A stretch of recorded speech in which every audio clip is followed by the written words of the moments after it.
Bem-vindo ao Destilado Literário. Se você ama livros, este é o seu refúgio.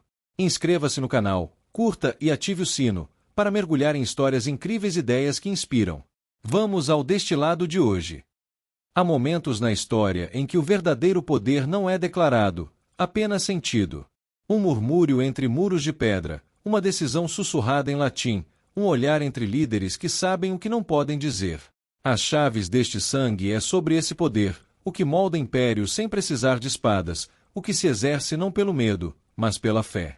No fim do século XX, quando o mundo ainda se curava das feridas da Guerra Fria, três forças se moviam em silêncio. Três homens, cada um à sua maneira, acreditavam ter nas mãos o destino do planeta. João Paulo II, o Papa filósofo, Mikhail Gorbachev, o reformador soviético, e o Ocidente capitalista, embalado pela ilusão de vitória. Mas Malachi Martin, ex-jesuíta, teólogo e observador das sombras, via algo diferente. Para ele, a queda do Muro de Berlim não foi o fim de um ciclo, mas o início de um novo tabuleiro. Um jogo global onde o que estava em disputa não era território, mas a alma humana. Roma, Moscou, Washington. Três centros, três crenças, três linguagens do poder. No coração do Vaticano, João Paulo II via o século prestes a mudar como quem observa uma profecia se desenrolar. Não era um político, mas pensava como um estrategista. Para ele, a Igreja era mais do que uma instituição espiritual, era uma força civilizadora capaz de confrontar sistemas inteiros de pensamento. Do outro lado, Mikhail Gorbachev, herdeiro de um império que tremia, acreditava poder reinventar o socialismo sem destruí-lo. Sua perestroika, reconstrução, parecia um gesto de esperança, mas Malachi via nela uma máscara, uma metamorfose ideológica que buscava sobreviver num mundo dominado pelo capital. E entre os dois, o Ocidente capitalista se via como vencedor. Mas a vitória, dizia Martin, é muitas vezes o início da decadência, o instante em que se perde o senso do que realmente se defende. Era o nascimento de uma nova era global, onde o poder já não dependia apenas de exércitos ou moedas, mas de ideias e narrativas. O autor chama isso de a luta pelo domínio mundial, não uma guerra visível, mas uma disputa pela mente e pela consciência coletiva. João Paulo II não acreditava que o comunismo seria derrotado apenas por política. Ele via na queda da União Soviética uma transição espiritual, o colapso de uma ideologia que havia tentado substituir Deus pela utopia. Mas o Papa também via um novo inimigo se formando, não um regime, mas uma mentalidade.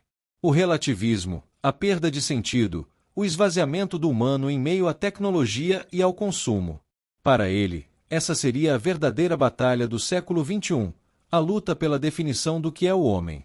Enquanto isso, Gorbachev falava de uma nova mentalidade global, propondo cooperação e paz, mas também um mundo unificado por uma ética sem transcendência, uma espécie de espiritualidade política sem Deus. E é aí que o jogo se revela mais complexo. O Papa e o líder soviético não eram inimigos declarados, mas rivais na forma de compreender o destino da humanidade. O primeiro falava de salvação. O segundo, de harmonia. Ambos queriam o mesmo palco, o planeta. Malachi Martin descreve essa disputa como uma corrida de três vias pelo domínio mundial: o Vaticano, a União Soviética e o Ocidente capitalista competindo por influência sobre o futuro global. Nenhum deles usava tanques, mas todos manejavam algo mais perigoso: a fé, a cultura e a informação. No meio disso, havia ainda um quarto poder, invisível e interno, o que o autor chama de superforça, uma rede de influência dentro da própria Igreja que buscava adaptar o catolicismo a um novo modelo de mundo. João Paulo II sabia disso. Lutava contra os inimigos externos, mas também contra as vozes internas que queriam diluir a identidade espiritual da Igreja em nome da modernidade. Era um xadrez dentro do xadrez. Um papa entre diplomatas, um teólogo entre estrategistas. Cada gesto, cada viagem, cada encíclica, tudo fazia parte de um plano silencioso de resistência. As chaves deste sangue é mais do que uma análise política. É uma advertência sobre o nascimento de um novo tipo de poder, global, tecnocrático, sem rosto. Malachi Martin enxergava o futuro como uma fusão entre mercados e ideologias, um mundo unido pela eficiência, mas órfão de transcendência. Ele via o Papa como o último bastião de uma visão espiritual capaz de confrontar o pragmatismo frio das superpotências.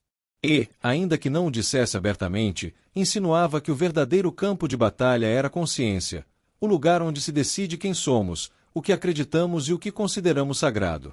No fundo, o livro é sobre a metamorfose do poder. Como o controle sobre as almas substitui o controle sobre os territórios. Como as alianças se tornam invisíveis e a dominação, psicológica e cultural. Martin termina com uma frase que parece ecoar até hoje: aqueles que controlarem o sistema mundial não controlarão apenas os corpos, mas também os espíritos dos homens. E talvez seja esse o maior legado de As Chaves deste Sangue, lembrar que liberdade verdadeira não é uma questão de fronteiras, mas de consciência. Se você gosta de vídeos assim, deixe seu like para fortalecer o canal e ative o sininho para não perder os próximos. O seu apoio nos instiga a continuar destilando. Talvez o maior mistério não esteja no que foi dito, mas no que ainda ecoa em silêncio dentro de nós. Boa leitura!